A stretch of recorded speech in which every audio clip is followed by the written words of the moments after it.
जय करौली सरकार। करौली सरकार की जय। कहाँ से हैं और क्या नाम है? जी मैं यहीं कानपुर से ही हूँ। मेरा नाम पंकज गोस्वामी है और जी मैं करीब 1.5 साल से दरबार से जुड़ा हूँ और बाबा की बहुत कृपा है। पंकज जी, दरबार में आने से पहले जीवन कैसा चल रहा था?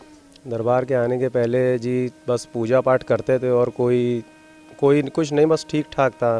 सही बताएं तो सनातन धर्म हमारा क्या होता है, सही व्याख्या यहाँ आके समझ में आई है कि हमें कैसे रहना चाहिए, कैसे खाना चाहिए और जीवन में क्या चीज़ें ज़रूरी हैं। वरना कोई सिस्टम नहीं था, लाइफ का कोई सिस्टम नहीं था। दरबार में जब जुड़ाव हुआ था तो कैसे जानकारी हुई थी यहाँ के बारे में? जी दरबार में जुड़ाव हुआ था हम लोग, मेरे बड़े भैया ने यूट्यूब पे वीडियो ऐसे ही करौली सरकार की आ गई और सौभाग्य है कि वो आ गई।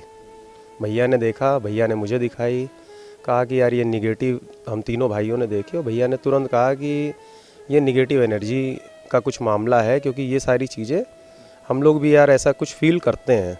मैंने कहा हाँ ये चीज़ हमारे में भी काम धंधे में प्रॉब्लम होती है। या मैं आपको पर्सनली एक बात बताता हूँ, मेरे को जैसे गुरुजी ब्लड लाइन का बोलते हैं, तो मेरी इंगेजमेंट के एक दिन पहले ही मेरे को अस्थमा का पहला अटैक आया था। जबकि मैं normally daily 3.5-4 kilometre daily jogging किया करता था। मार्शल आर्ट भी मैंने करा है कोर्स और बहुत पहले फिजिकली फिट था। पर इंगेजमेंट के पहले ही मेरे को, जैसे शादी की हमारी वहाँ पर बात चली, ईश्वर जाने क्या हुआ कि मेरे को अस्थमा का अटैक आ गया। क्योंकि उसी जगह मेरे बड़े भाई की भी शादी हो चुकी है, उसी मतलब मेरी भाभी, हाँ एक ही घर से हमारी शादी हुई है। तो भाई साहब जो ये गुरुजी कहते हैं ब्लड लाइन वाली बात, बिल्कुल 100% जो होता है वही होता है। आप जनरली यंग भी हैं, बहुत उम्र भी नहीं है। इस दरबार को देखने के पहले लोगों के विचार सबसे पहले क्या आता है मन में? आपने भी जब देखा होगा तो क्या आया था? देखिए पहली बार वीडियो देख के जब भैया ने कहा था कि ये निगेटिव एनर्जी का है तो मैं हंसा था। हंसा का मतलब कि हंसी आ रही थी। मैंने कहा क्योंकि लोगों की रिएक्शन देख के हर एक की निगेटिव एनर्जी, महिलाओं की जैसे निकल रही है, सिर घुमा रहे हैं या जो, तो मेरे को हंसी आई थी। फिर मैंने, हम लोग क्योंकि गोस्वामी हैं और शिव की पूजा करते रहे हैं, तो मन में ये था कि चलो बाबा के नाम पे चलते हैं, भोलेनाथ के, और हम दरबार आए। उसके बाद से जीवन में बदलाव होते चले गए। इसमें कुछ ऐसे भी क्रिटिकल चीज़ें आई हैं, शारीरिक रूप से कुछ ऐसा हुआ कि हवन करते समय कुछ घटनाएं? जनरली जब लोग हवन करते हैं, जब पूर्वज जाते हैं तो बहुत सी चीज़ें होती हैं, उसमें भी कुछ आपके साथ घटित हुआ क्या? जी हाँ, बहुत सारी चीज़ें हुई। अब तो बाबा की कृपा से चीज़ें बहुत सरल इन्होंने नियम कर दिए हैं।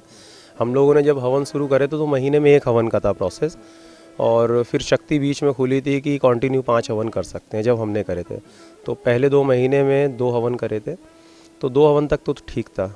जिस दिन हमने तीसरा हवन करा था उसी में ही निगेटिव एनर्जी फैमिली में फील होने लगी थी, और चौथे में बहुत ज़्यादा फील हुई थी। घर के परिवार में कुछ लोगों को पेशी भी फील हुई। हम लोगों को हवन के दौरान, जो गुरुजी कहते हैं, यहाँ तक कि हम लोग हवन के दौरान बैठे थे तो ऐसा लगता था कि कोई बगल से निकला है, और हवन में ही ऐसा लगता था जैसे कब्र, मतलब मुर्दे की जलने की स्मेल जैसे आती है, मुर्दे की, शमशान घाट पे। तो ये सभी को आती थी या कुछ लोगों को आती थी? जैसे मेरे परिवार के 18 लोग बैठे थे, तो उसमें से अगर 4 लोगों को फील होती थी। और एक चीज़ सबसे अच्छी क्या मतलब, एक फैक्ट ये है कि कुछ भी अविश्वास नहीं है। 4 भाइयों को या मम्मी को या किसी को भी एक तरीके के थॉट एकदम से क्लिक होते थे दिमाग में कि ये चीज़ हुई, और एग्जैक्ट हर हवन की अलग फीलिंग होती थी। जैसे किसी हवन में मुझे अगर कोई रोने की आवाज़ आई, सुबकने की आई, तो वही आवाज़ मेरी भतीजी को सुनाई देती थी। अगर हम लोग 3 लोगों को ये फील हो रहा है कि जीने से कोई आ रहा है, कोई किसी को कुछ घसीट के लाया जा रहा है नीचे, क्योंकि जो गुरुजी ने बताया सारी चीज़ें होती थी। और यहाँ तक कि हम लोग हवन करते तो छत पे ऐसा लगता था कोई दौड़ लगा रहा है। और ये 18 लोग हैं हम परिवार के, हवन के पुण्य में हम 18 लोगों ने साथ में बैठ के हवन किए। बट ये नहीं होता था कि 18 को सबको, उसमें से 5-6 लोगों को वो चीज़ क्लिक करती थी कि यार कुछ दौड़ रहा है ऊपर से। ये सारी ऐसी थी कि हम लोग आपस में हर हवन के बाद में, तीसरे हवन के बाद से हम हर हवन के बाद में आपस में चर्चा करते थे कि आज किसको क्या फील हुआ, और कॉमन चीज़ें निकल के आती थी।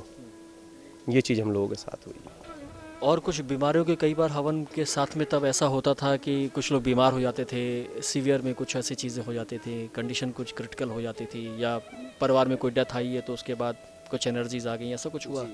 जी हाँ, ऐसा भी होता था। जैसे मेरे ही साथ में ऐसा हुआ कि मेरे पूर्वज मुक्त हो गए थे, और पूर्वज मुक्त होने के बाद क्या था कि उस समय डीएनए का पार्ट कर लिया था हमने।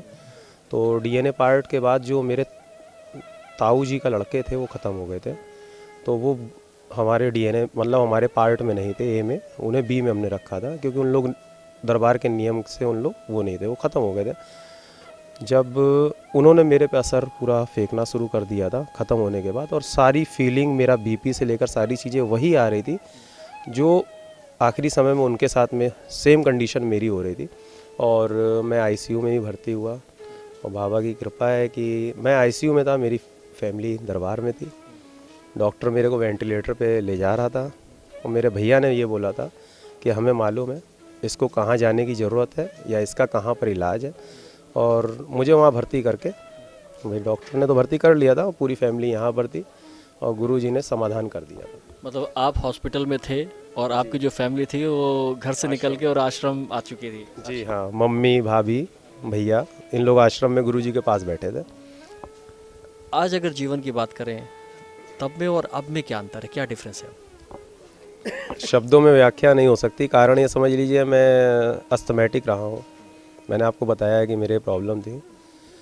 हवन के बाद जब मैंने असर का वो करा संकल्प, बिल्कुल सांस भर सकता हूँ, आपके सामने दौड़ सकता हूँ। अब है ही नहीं कि एलर्जी बीमारी, कुछ नहीं, बिल्कुल फिट हूँ। आपका कोई सवाल हो जो आप गुरुजी से जानना चाहते हैं या कोई जानकारी चाहते हैं तो कृपया इस नंबर पर व्हाट्सएप करें।